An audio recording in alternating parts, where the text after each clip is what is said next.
कुर्लुश उस्मान बोला में 116 के पार्ट 2 में खुश आमदीद। इस एपिसोड के आगाज़ में ओलोफ अपने आदमियों के साथ जंगल में मौजूद था और उनसे कह रहा था कि तुम लोगों को जब इशारा मिले तो हमला कर देना। मैं फ्रेग को वापस हासिल करके रहूँगा। अगर उन्होंने फ्रेग मुझे ना दी तो उनके कबीले को जलाकर राख कर दूंगा।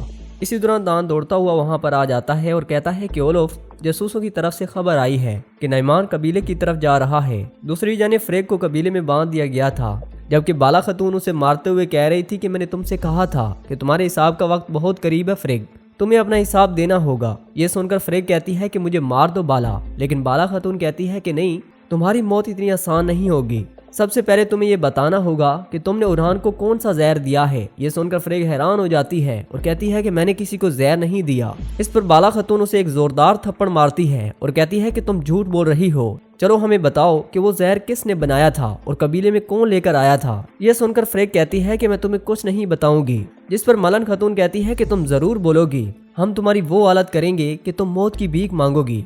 इसी दौरान अस्मा वहां पर आ जाती है और उन्हें बताती है कि नईमान आ रहा है। ये सुनकर बाला खतून कहती है कि सिपाहियों, अपनी आंखें खुली रखना। बाहर का कबीले का ढोल बज रहा था, जबकि नईमान अपने आदमियों के साथ का कबीले के अंदर दाखिल हो रहा था। इसी दौरान उस्मान भी अपने सिपाहियों के साथ सरदारी खेमे से बाहर आ जाते हैं।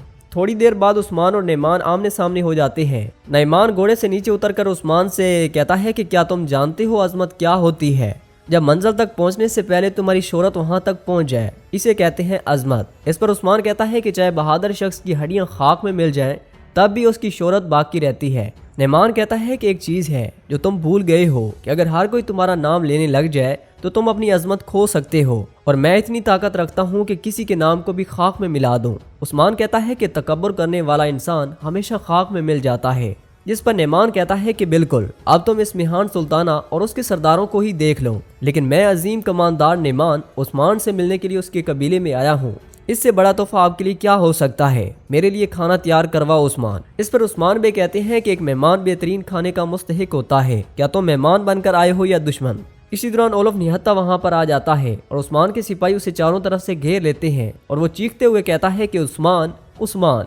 अंदर मौजूद फ्रेग भी ये आवाज सुन लेती है। नईमान कहता है कि ये कौन है उस्मान? उस्मान कहता है कि ये एक कुत्ता है जो बहुत जल्द मरने वाला है। ये सुनकर ओलोफ कहता है कि तुम फ्रेग को मेरे हवाले कर दो उस्मान, अगर तुम ऐसा नहीं करते तो फ्रेग के एक एक बाल के बदले मैं एक एक मुसलमान को मारूंगा।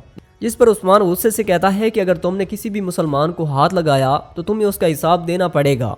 ओलोफ कहता है कि अगर फ्रेग तुम मुझे नहीं दोगे तो मैं मुसलमानों के खून की नदियां बहा दूंगा। उस्मान कहता है कि अगर तुम फ्रेग को लेना चाहते हो तो तुम्हें एनागोल मेरे हवाले करना होगा। अब फैसला तुम्हारा है, क्या तुम एनागोल चाहते हो या फ्रेग, या फिर मैं तुम्हारी गर्दन काट कर एनागोल की तरफ बढ़ूंगा। ये कहकर उस्मान भी अपनी तलवार निकाल लेते हैं। नईमान कहता है कि रुक जाओ उस्मान। ओलोफ कहता है कि मैंने अपने सिपाहियों को काम जारी कर दिए हैं, अगर मैं आपके कबीले से नहीं लौटता तो मेरे सिपाही मुसलमानों का कत्लेआम शुरू कर देंगे।